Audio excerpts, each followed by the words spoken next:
சமீபத்துல தங்கம் விலை யோசிச்சு பார்க்க முடியாத அளவுக்கு உயர்ந்திருக்குல்ல. இப்போ தங்கத்து மேல இன்வெஸ்ட் பண்ற ஆர்வம் நிறைய பேருக்கு வந்திருக்கு. தங்கம் இப்போ விலை உயர்ந்திருக்கிறது நிரந்தரமா அப்படின்னு பாத்தீங்கன்னா நிச்சயமா இல்ல. ஒரு பொருள் கன்சியூமர் பேஸ் பண்ணி அதனுடைய விலை உயர்ந்தால் மட்டும்தான் அது நிரந்தரமா அது தாண்டி போகும். கன்சியூமரை பேஸ் பண்ணாத எந்த ஒரு ப்ராடக்டும் விலை அதிகமானா அது நிரந்தரமானதா இருக்காது.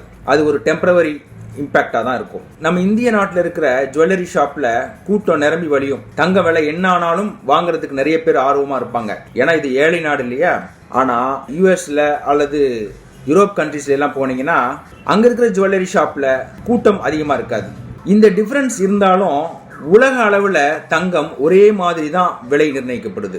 கடந்த 1.5 வருஷத்துல 6000 இருந்த தங்கம் இப்போ 16,000 17,000 ஒரு கிராம் ரேட்டுக்கு போயிருக்கு. இதே வளர்ச்சி தான் யூஎஸ்லயும் நடந்திருக்கும். இந்தியாவில் கன்சியூமர்ஸ் அதிகமா இருக்காங்க, ஆனா தங்கத்தினுடைய உற்பத்தி அதிகமா இருக்கா அப்படின்னா சுத்தமாவே இல்லை.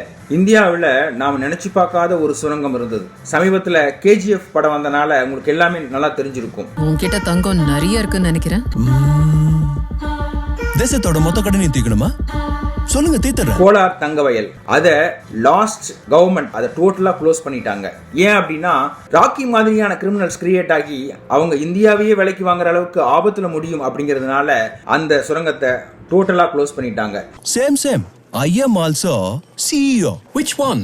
India. இப்போ நாம கடைகள்ல வாங்கிட்டு இருக்கிற தங்கம் எல்லாமே இம்போர்ட்டட் கோல்ட். ஆனா தங்கத்தினுடைய விலையை தீர்மானிக்கிறது உலக பொருளாதாரம் தான். இப்போ தங்கத்து மேல நிறைய பேருக்கு ஃபோக்கஸ் அதிகமாக இருக்கிறதுக்கான காரணம் கிட்டத்தட்ட ஏசியன் கண்ட்ரீஸ் யூரோப் கண்ட்ரீஸ் எல்லாமே டாலரை பேஸ் பண்ணி இருந்த வர்த்தகத்தை தங்கத்து முதலீடா வச்சு அவங்களுடைய வர்த்தகத்தை திசை திருப்பி இருக்காங்க. இந்த வளர்ச்சி நமக்கு சாதகமான விஷயமா பார்த்தாலும் நாம தங்கத்தினுடைய இருப்பை முறையா பிரகடனப்படுத்தவே இல்லை. இந்த ஏழை நாட்டுல சராசரி ஒரு சாதாரண மனுஷங்கிட்ட ஒரு 10 கிராம் தங்கம் ஆவரேஜா இருக்கும். அதாவது சில பேர்கிட்ட 100 பவுண்ட் தங்கம் கூட இருக்கும். ஆனா ஆவரேஜா 140 கோடி மக்கள் தொகையில ஒருத்தருக்கு சராசரி 10 கிராம் தங்கம் இருக்கும். அதை கால்குலேட் பண்ணோம்னா இந்தியாவினுடைய பொருளாதாரம் அல்லது இந்தியாவினுடைய வளம் எங்கேயோ இருக்கும். இந்த பட்ஜெட்ல அது சம்பந்தப்பட்ட நல்ல திட்டம் நம்மளுடைய பினான்ஸ் மினிஸ்டர் அனௌன்ஸ் பண்ணுவாங்க அப்படிங்கறத நான் எதிர்பார்க்கிறேன். தங்கம் விலை நாம நினைச்சு பார்க்காத அளவு உயர்ந்திருந்தாலும் அதுல இன்வெஸ்ட் பண்ற அளவுக்கு இப்போ சாதகமான சூழல் இல்ல.